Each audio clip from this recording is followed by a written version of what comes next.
Hello friends, मैं हूं आपका दोस्त अनिकेत जैन। स्वागत करता हूं आपका हमारे यूट्यूब चैनल हॉलीवुड जोन में। तो जैसा कि आप सभी जानते हैं, नॉलेज इज़ पावर। तो इस चैनल के माध्यम से, इस कोर्स के माध्यम से हमारी कोशिश होगी कि हम आपको एक क्वालिटी कंटेंट प्रोवाइड करा सकें और आपकी इंडियन पॉलिटी की एक प्रॉपर अंडरस्टैंडिंग डेवलप कर सकें। तो हमारी इस कोर्स का नाम रहेगा पॉलिटी विद इम्पॉर्टेंट क्वेश्चंस। हम कंप्लीट सिलेबस करेंगे पॉलिटी का, इसमें cover with previous year question भी इसमें इंक्लूडेड रहेंगे जो इम्पोर्टेंट क्वेश्चंस हैं। Okay, important diagrams, charts, facts जो भी इम्पोर्टेंट है आपके एग्ज़ाम पॉइंट ऑफ व्यू से, हम वो सारी चीज़ें यहाँ पे डिस्कस करने वाले हैं। तो मैं आपको बता दूं, हमारी यहाँ पे टारगेट ऑडियंस क्या कौन होगी। हम जो यूपीएससी एमपीपीएससी एस्पिरेंट्स हैं, उसके अलावा जो भी लोग पॉलिटी में इंटरेस्टेड हैं, जो पॉलिटी पढ़ना चाहते हैं, अंडरस्टैंडिंग डेवलप करना चाहते हैं, उन सब के लिए ये वीडियोस बहुत ही फ्रूटफुल और इम्पॉर्टेंट होगी। तो चलिए बिना किसी देरी के स्टार्ट करते हैं। तो हम इस लेक्चर में, आज की वीडियो में देखेंगे कि जो इंडियन पॉलिटी है उसका हिस्टोरिकल बैकग्राउंड क्या है, कैसे हमारी पॉलिटी स्टार्ट होती है। जैसा कि आप सभी जानते हैं कि लगभग 1600 में ब्रिटिशर्स ब्रिटिशर्स इंडिया में आए। वो एक एज अ ट्रेडर्स इंडिया में आए थे, है ना, ईस्ट इंडिया कंपनी। 1608 में कैप्टन हॉकिंस आता है, वो जहांगीर के दरबार में जाता है, वहाँ से ट्रेड परमिशंस लेता है, फिर स्टार्ट करता है। ऐसे ही करते करते 1650 में थॉमस रो आते हैं। वो भी जहांगीर के दरबार में जाते हैं, वो भी ट्रेड परमिशंस लेते हैं। कुछ इंस्टेंस ऐसे भी होते हैं जहाँ उनको परमिशन नहीं मिलती है या फिर वापस ले ली जाती है, बट अल्टीमेटली वो ट्रेड करने के लिए परमिशन ले लेते हैं।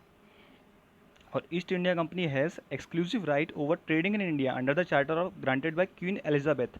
जो क्वीन एलिजाबेथ है, उसने ईस्ट इंडिया कंपनी को एक्सक्लूसिव राइट दिया हुआ था चार्टर के थ्रू। तो वो हमारे इंडिया पे ट्रेड करने के लिए उनकी मोनोपॉली थी एक प्रकार से, है ना, ब्रिटिशर्स जो थे। उसके अलावा हम देखते हैं डचेज़, पोर्टुगीज़ और भी बहुत सारे फॉरेनर्स आते हैं इंडिया में ट्रेड करने के लिए। इसी सीक्वेंस में हम देखते हैं 1717 में फर्रुख सियार का एक फरमान, जो ड्यूटी फ्री ट्रेड ब्रिटिशर्स को अलाउड कर देता है और उन्हें इसके साथ ही मिंटेड करेंसी मिंट करने के लिए भी परमिशन दे देता है। तो इससे इनकी जो पकड़ होती है वो ट्रेड के लिए, वो स्ट्रांग हो जाती है हमारे इंडिया में। फिर हम देखते हैं 1757 में बैटल ऑफ प्लासी होती है, जहाँ से जो ब्रिटिशर्स हैं उनकी पकड़ हमारे इंडिया पे और मजबूत होती है। हम देखते हैं 1764 में बैटल ऑफ बक्सर होती है। तो वो अपने आप को as a military power establish कर लेते हैं जो ब्रिटिशर्स होते हैं, है ना। हम जानते हैं इन 1765 ब्रिटिशर्स को अंडर डुअल सिस्टम, द्वैध शासन जिसके कहते हैं, उसके तहत रेवेन्यू एंड सिविल जस्टिस के राइट्स मिल जाते हैं बंगाल, बिहार एंड उड़ीसा में, है ना। तो ये भी एक बहुत इंपॉर्टेंट डेवलपमेंट होता है। देखिए, मैं आपको एक कहानी बता रहा हूँ, इस कहानी को आपको ध्यान में रखना है। ये कहानी आपका पॉलिटी का तो एक बैकग्राउंड प्रिपेयर करती है, इसके साथ साथ आपकी हिस्ट्री में भी बहुत हेल्पफुल होती है। तो इसका ध्यान रखिएगा, ये बहुत इंपॉर्टेंट फैक्ट्स हैं जो आपके प्रीलिम्स में भी, जो कॉम्पिटिटिव एग्ज़ाम्स के प्रीलिम्स होते हैं उसमें भी काम में आते हैं। उसके अलावा जब आप कभी आंसर राइटिंग करते हैं तो छोटे छोटे फैक्ट्स इंक्लूड करते हैं, तो वो भी आपका स्ट्रांग होता है। तो ये बहुत इंपॉर्टेंट फैक्ट्स हैं, है ना, इसे ध्यान रखिएगा। फिर हम देखते हैं 1858 इन अ वीक ऑफ सिपोय मिटनी। 1957 की जो सिपोय मिटनी होती है, जिसे हम फर्स्ट फ्रीडम स्ट्रगल भी कहते हैं, है ना। तो उसमें ब्रिटिशर्स जीत जाते हैं अल्टीमेटली, और जो ब्रिटिश क्राउन होता है वो अपनी direct responsibility for governance in India, है ना, वो अज्यूम कर लेते हैं। और ये जो क्राउन का रूल होता है वो टिल 1947 तक हमारे इंडिया में चलता है। उसके बाद क्या होता है, 1957 तक 1947 तक हम देखते हैं, सॉरी 1947 है ना, नॉट 57, 1947 तक ब्रिटिश रूल करते हैं। उसके बाद अल्टीमेटली 1947 के एक्ट से इंडिया को आज़ादी मिल जाती है। हमारी कॉन्स्टिट्यूशन असेंबली फॉर्म होती है। जो कॉन्स्टिट्यूशन असेंबली है उसका पहला फर्स्ट आइडिया जो दिया था वो एम एन रॉय ने दिया था 1934 में, है ना। Pioneer of communist movement in India, बहुत इंपॉर्टेंट लीडर थे कम्युनिस्ट मूवमेंट के। तो ये फैक्ट ध्यान रखिएगा, आपको वन मल्टीपल टाइप क्वेश्चन में ये पूछ सकते हैं, है ना। उसके बाद हम देखते हैं कॉन्स्टिट्यूएंट असेंबली फॉर्म होती है 1946 में, ठीक है। तो उसके बाद 1950 जनवरी 26 जनवरी 1950 में हमारा कॉन्स्टिट्यूशन केम इनटू एग्जिस्टेंस। तो ये एक छोटा सा ब्रीफ बैकग्राउंड था कि कैसे 1600 में Britishers as a traders India में आए, उन्होंने ट्रेड किया, उसके बाद धीरे धीरे अपनी पावर एस्टेब्लिश करी, फाइट्स करी, वॉर्स करी, और धीरे धीरे करके उन्होंने अपने, तो जब वो एज अ ट्रेडर्स आए तो उन्होंने कैसे अपनी जो पावर था उसको एस्टेब्लिश किया। उन्होंने बहुत सारे चार्टर्स लेके आए, बहुत सारे एक्ट्स लेके आए, जिसके थ्रू उन्होंने रूल्स एंड रेगुलेशन बनाया जो आगे चल के हमारे इंडियन कॉन्स्टिट्यूशन का बेस भी बनता है। ओके, हम देखेंगे 1935 का जो इम्पैक्ट है हमारे कॉन्स्टिट्यूशन में बहुत ज़्यादा पार्ट में है ना। कहते हैं कि 40 to 50% जो हमारे कॉन्स्टिट्यूशन का पार्ट है वो सीधा सीधा 1935 के एक्ट से हूबहू कॉपी कर लिया गया है। तो इसीलिए जो ब्रिटिश एक्ट्स एंड चार्टर्स थे उनकी इंपॉर्टेंस और भी बढ़ जाती है ना। तो इसीलिए जो एग्ज़ाम्स होते हैं उसमें कई बार 6 मार्क्स में, 10 मार्क्स में, 15 मार्क्स में ये सीधे सीधे क्वेश्चन चार्टर्स और एक्ट्स जो इंपॉर्टेंट है उससे क्वेश्चन पूछ लिए जाते हैं, इसलिए हमको इसे प्रिपेयर भी करना है ना। तो ये तो छोटी सी कहानी थी। जो ब्रिटिश रूल है हम उसे 2 पार्ट्स में डिवाइड कर सकते हैं हमारे इंडिया में। द कंपनी रूल 1773 से लेके 1858 तक, और द क्राउन रूल जो चलता है 1858 से लेके 1947 तक। क्राउन रूल आप समझ गए होंगे, 1857 की जो वॉर हुई थी उसके बाद क्राउन रूल इस्टेब्लिश हो जाता है, और कंपनी रूल 1773 से लेके 1858 तक। तो ये दोनों आपको क्लासिफिकेशन याद रखनी है। उसके बाद हम देखते हैं 1773 से कंपनी में जो कंपनी होती है, ठीक है, कंपनी के पॉलिटिकल एंड एडमिनिस्ट्रेटिव फंक्शन होते हैं जो उसे देने के लिए जो ब्रिटिश ईस्ट इंडिया कंपनी होती है उसके लिए चार्टर एक्ट ऑफ 1773 लाया जाता है। ये थी क्रोनोलॉजी, सॉरी चार्टर एक्ट नहीं, रेगुलेटिंग एक्ट ऑफ 1773। कंपनी की जो पॉलिटिकल एंड जो उनके एडमिनिस्ट्रेटिव राइट्स होते हैं या एडमिनिस्ट्रेटिव जो फंक्शन होते हैं उन्हें रिकॉग्नाइज करने के लिए 1773 में रेगुलेटिंग एक्ट लाया जाता है ब्रिटिश क्राउन की तरफ से कंपनी के लिए, ईस्ट इंडिया कंपनी के लिए रेगुलेटिंग एक्ट लाया जाता है। तो ये पूरी क्रोनोलॉजी है, ये क्रोनोलॉजी बहुत इंपॉर्टेंट है, इसे आप देख लीजिए बहुत अच्छे से।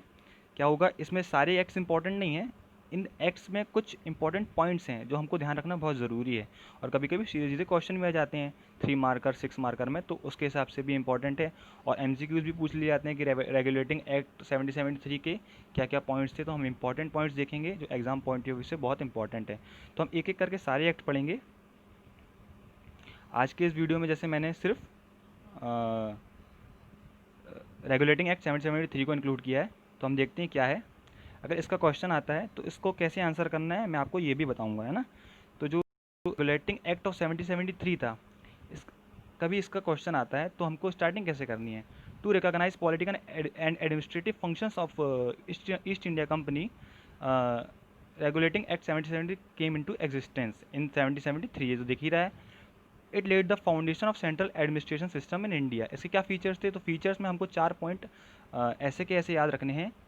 गवर्नर जनरल +4 जो कि पीछे एक्सप्लेन किया हुआ, ये सिर्फ एक शॉर्टकट समझ लीजिए ना, ये 4 पॉइंट आपको ऐसे के ऐसे याद रखने हैं, फिर ऐसे इसे आप एलोबरेट कर देंगे तो आपका आंसर बन जाएगा। तो आपको 4 point GG+4, private trade, COD and supreme court, ये क्या है हम ये नेक्स्ट स्लाइड में देखेंगे। तो GG+4 क्या था, it designated the governor general of Bengal as a governor general of Bengal, है ना, and 4 executive members to assist him. तो क्या किया इन्होंने, एक गवर्नर ऑफ बंगाल को गवर्नर जनरल ऑफ बंगाल बना दिया, और उसके अंडर में 4 एग्जीक्यूटिव मेंबर्स रख दिए जो उसे असिस्ट करेंगे, है ना। इसी प्रकार हम देखते हैं कि लॉर्ड वॉरेन हेस्टिंग हमारा first governor general of Bengal बनता है। तो ये क्वेश्चन भी आता है MCQs में, तो इससे भी फैक्ट को भी ध्यान रखिएगा, है ना। जो governor of Bengal and governor of Madras as presidency subordinated to governor general of Bengal, जो बंगाल की और मद्रास की प्रेसिडेंसी थी उसे किसके अंडर कर दिया गया, गवर्नर जनरल ऑफ बंगाल के अंदर कर लिया गया है ना, जो अर्लियर इंडिपेंडेंट हुआ करती थी। इसी एक्ट के through Supreme Court of Calcutta 1774 में इस्टेब्लिश हुआ। इस एक्ट ने कंपनीज के जो एम्प्लॉयज़ थे, जो सर्वेंट्स थे, उन्हें प्राइवेट ट्रेड और एक्सेप्टिंग प्रेजेंट्स और ब्राइब्स इससे प्रोहिबिट कर दिया है ना। तो बहुत इंपॉर्टेंट पॉइंट है ये भी। उसके अलावा इन्होंने एक court of director strengthened control of British government, उसको कंट्रोल को और भी स्ट्रॉन्ग करने के लिए ईस्ट इंडिया कंपनी को रेगुलेट, ईस्ट इंडिया कंपनी के अंदर कोर्ट ऑफ डायरेक्टर बना दिया है ना, जो governing body of East India Company to report its revenue, civil and military affairs in India, जो सारे मैटर्स को रिपोर्ट करती थी, कोर्ट ऑफ डायरेक्टर। तो एक बॉडी बना दी। तो हमको इस एक्ट से ये 4 पॉइंट निकल के आते हैं। GG+4 गवर्नर जनरल, उसके 4 असिस्टेंट, 4 मेंबर्स जो उसे असिस्ट करेंगे। प्राइवेट ट्रेड एंड ब्राइब्स लेने पर इसे प्रोहिबिटेड कर दिया। COD एक नई बॉडी बना दी जो रिपोर्ट करती है सीधे सीधे ब्रिटिश क्राउन को। उसके अलावा 1774 में इसी एक्ट के through Supreme Court of India establish हुआ। तो ऐसा हमने देखा कि regulating act of 1773 has a great constitutional importance, है ना, to manage the functions of East India Company. तो ये एक कंक्लूजन के तौर पे भी इस लाइन को ले सकते हैं, और इस लाइन से आप किसी भी आंसर की स्टार्टिंग भी कर सकते हैं। तो जैसा कि हमने रेगुलेटिंग एक्ट का ये क्वेश्चन देखा और हमने इस एक्ट को समझा, प्रॉपर ये 4 पॉइंट्स देखे, ऐसे ही हम सारे जितने भी इम्पोर्टेंट एक्ट्स हैं उन्हें देखेंगे, सारे एक्ट्स देखेंगे। उसके अलावा जो बेसिक किसी भी क्वेश्चन के पीछे जो बेसिक हिस्टोरिकल बैकग्राउंड होता है, हम उसे भी देखते चलेंगे, जैसा कि हमने आज के लेक्चर में देखा। तो चलिए फटाफट एक शॉर्ट रिवीजन मार लेते हैं, ताकि आप ये सब चीज़ें आपको एक बार में ध्यान में हो जाएं। तो हमारे ब्रिटिशर्स आते हैं 1600 में, वो ट्रेड करने के लिए आते हैं। फिर उन्हें चार्टर मिलता है, क्वीन एलिजाबेथ से चार्टर मिलता है, जिसके थ्रू वो मोनोपोली रहती है उनकी ट्रेड पे, है ना। फरमान मिलता है फारूक सियार से, ड्यूटी फ्री ट्रेड करते हैं, मिंट करते हैं कॉइन को, दीवानी राइट्स मिलते हैं उन्हें, सिपॉय म्यूटनी होती है, क्राउन रूल इस्टेब्लिश होता है। फिर हमारा धीरे धीरे करके कॉन्स्टिट्यूशनल प्रोग्रेशन चलता है, बहुत सारे एक्ट्स आते हैं, चार्टर आते हैं, जिनकी क्रोनोलॉजी मैंने आपको लास्ट में दिखाई थी। ये रही आपकी क्रोनोलॉजी। ये क्रोनोलॉजी एक बार देख लीजिएगा, बहुत इंपॉर्टेंट है। सारे एक्ट्स पढ़ेंगे हम, है ना। इसके अलावा हमने देखा रेगुलेटिंग एक्ट ऑफ 1773 क्या था। तो चलिए इस लेक्चर को यहीं पे समाप्त करते हैं। नेक्स्ट लेक्चर में आपको बाकी के एक्ट्स एंड रेगुलेशंस के साथ मिलते हैं। So thank you so much, bye bye.